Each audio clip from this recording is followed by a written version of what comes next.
One, two, three, four.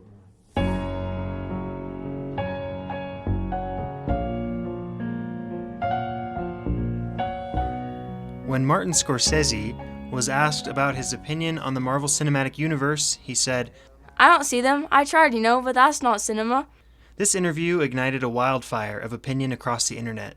Some used his words as Exhibit A for their own dislike of the film franchise, others for their own dislike of the film critic. Everybody's a critic. Who hasn't heard this cliche? It's a well-known response when someone criticizes something they don't like, and it implies that the words critic and criticism refer only to someone who negatively reviews something. Film critics in particular are seen as buzzkills, snobs who don't know how to have fun. They may often be asked, Why do you have to take everything so seriously? Scorsese has had to defend his statement many times over, clarifying that it isn't bad, but it's something different from the capital C cinema he knows and loves. By comparing Marvel movies to theme parks, he became vilified, and many interpreted this to mean he thought both were bad. Either this, or they're viewed as elitist, pretentious academics who philosophize from their ivory towers about the latest installment in the superhero industrial complex in order to appear intelligent and appease their erudite acolytes. Surely the overuse of big words with multiple syllables turns people off of criticism, or that last sentence. The most well-known critic in pop culture might be Anton Ego, the skeletal food critic from the beloved Pixar film Ratatouille.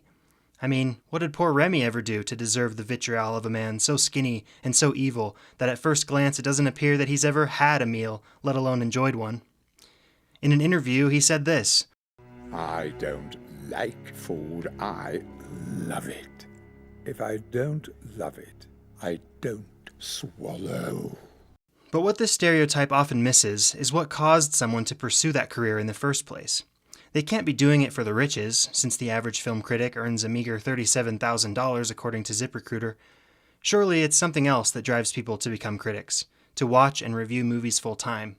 In fact, this stereotypical image of the critic misses one crucial fact. Critics love movies. Even Anton Ego cracks a smile by the end of the movie and gives Remy and his restaurant the proverbial thumbs up. I could argue that a critic writes more positive reviews than negative ones, but this isn't really the point of this podcast.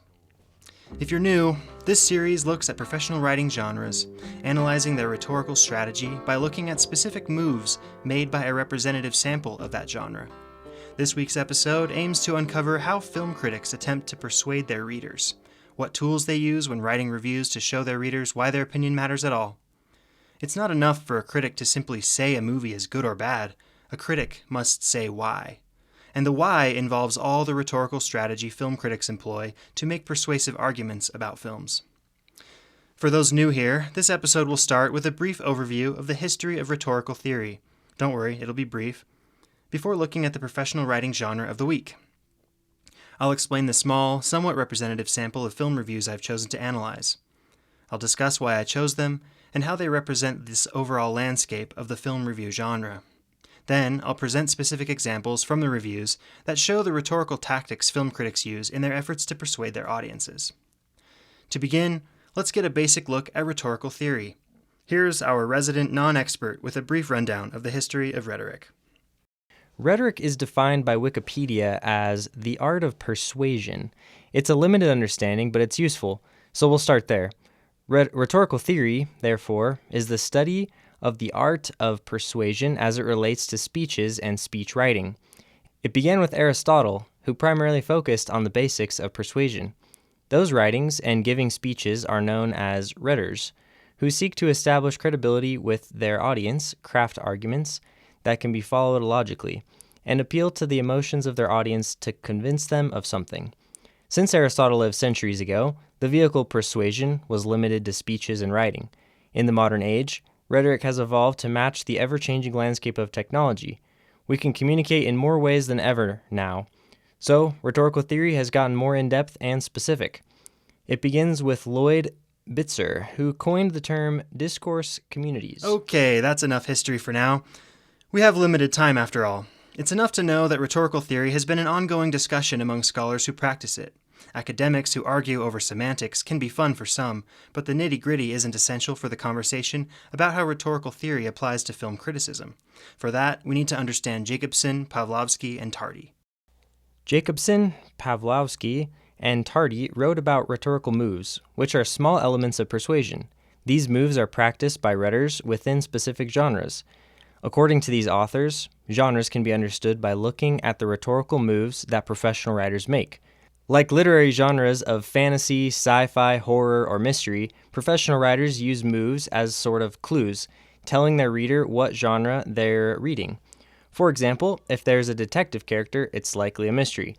If there are detailed explanations of technology, space travel, or different planets, that's sci-fi. Individual moves alone don't always signify genres.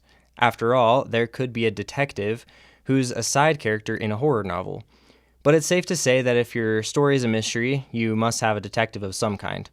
This is called an essential move. However, where rhetorical moves differ is in their attempt to persuade or get the reader to do something. This goes back to Carolyn Miller, who wrote that professional writing genres are meant to be social action, spurring... Okay, Mr. Non-Expert, thank you for that. With the basic understanding in mind, let's look at our professional genre of the week, film reviews. The critics I chose to look at are among the most well-known professionals of the field. Roger Ebert may even be the most famous critic of all time, writing for the Chicago Sun-Times and hosting a TV show about film criticism with his colleague Gene Siskel. This program, At the Movies, gained popularity due to their sharp and easily digestible criticism. A less famous but certainly respected critic comes next, by the name of Pauline Kael. She wrote for The New Yorker with an unparalleled ability to observe and remember small yet key details from the films she saw. These two critics have passed, but for anyone following the realm of professional film reviewers, these are the obvious first choices. They both also happened to be writing reviews when The Godfather was released.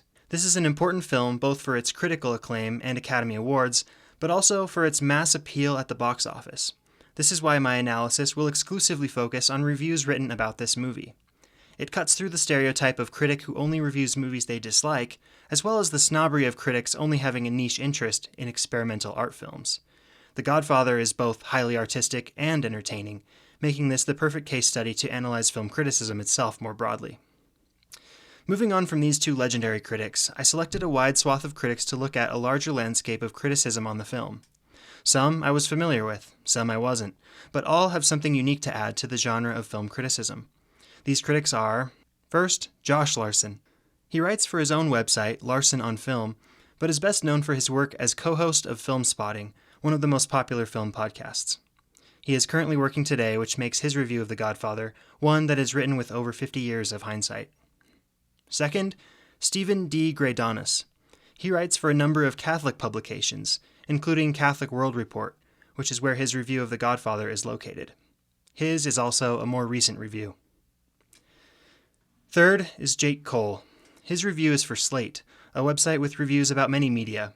Cole's review is unique in that it also is a review of the recently released 4K Blu-ray set of the Godfather trilogy, but my analysis will be limited to his review of the first film.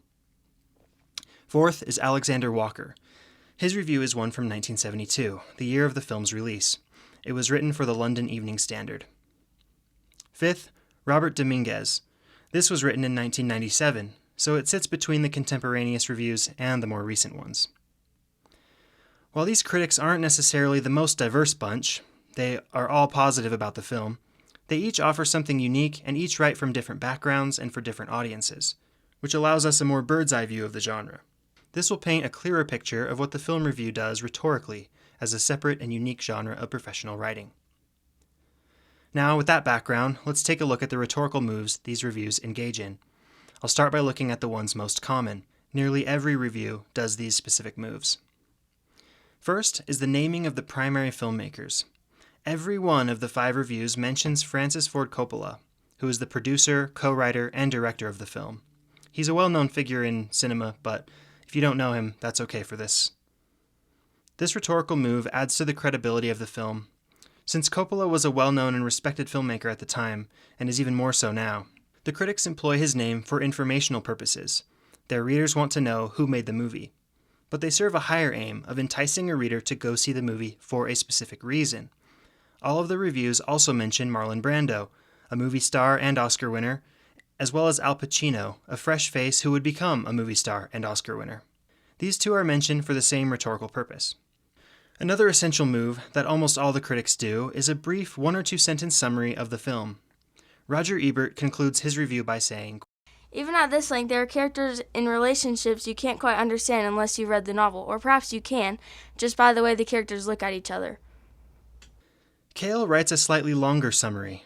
In The Godfather, we see organized crime as an obscene symbolic extension of free enterprise and government policy, an extension of the worst in America, its feudal ruthlessness. Organized crime is not a rejection of Americanism, it's what we fear Americanism to be. It's our nightmare of the American system. In more recent reviews, this move is more apparent, such as in Larson's review, The Godfather is a metaphor for creating and protecting your own business in the United States, only with the added threat of awful violence. It's short, sweet, and tells his readers the unifying theme of the film, at least how he sees it. Based on the reviews we've looked at, it can be said that the essential moves are naming the primary filmmakers and giving a brief summary of the film. Whether that holds true for the genre as a whole is up for debate and requires a wider view, including reviews of different movies, in different formats and across decades. After the essential moves, we can look at the common moves, the ones that about half of the critics use in their reviews. The first is to compare the film to the source material. A film has to have source material to qualify, but not all of the critics have to mention it, even in the case of The Godfather. Greydonis briefly mentions Mario Puzo, the author of the novel the film is based on. Jake Cole opens his review by saying, In approaching his adaptation of Mario Puzo's The Godfather, Francis Ford Coppola has said that he saw the story as the tale of a great king.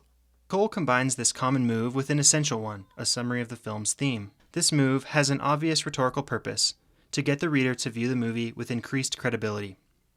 It tells the reader that the work was good enough to be adapted into a film, which recommends both the film and the book.